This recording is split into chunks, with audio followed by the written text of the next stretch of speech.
Que ce soit parce que tu n'aimes pas l'éditeur Gutenberg ou tout simplement parce qu'il n'est pas compatible avec le thème sur ton site WordPress, il peut y avoir des scénarios où tu vas avoir besoin de retourner à l'éditeur classique, l'éditeur qui existait par défaut dans WordPress jusqu'en décembre 2018.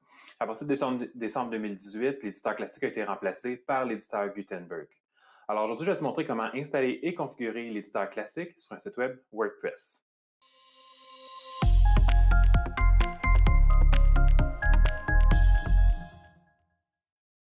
Alors, comme c'est toujours le cas, on installe des extensions sur WordPress. On commence par aller dans le menu Extensions à gauche. Donc, tu cliques ici sur Extensions.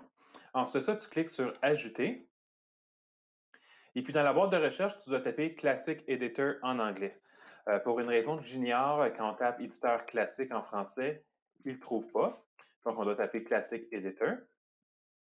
Ça va être le premier choix dans la liste, l'éditeur classique qui est par WordPress Contributors.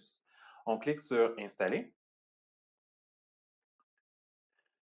Une fois qu'il est installé, on clique sur Activer.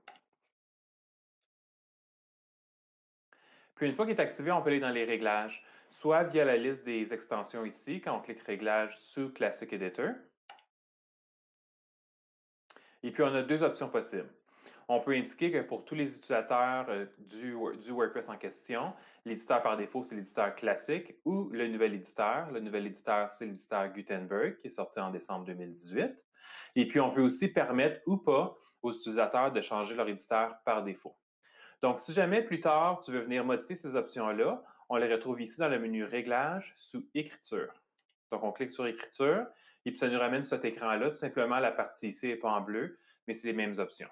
Donc, c'est vraiment pas plus compliqué que ça. Donc, si tu veux passer de l'éditeur classique à l'éditeur Gutenberg, il suffit d'activer ou de désactiver cette extension.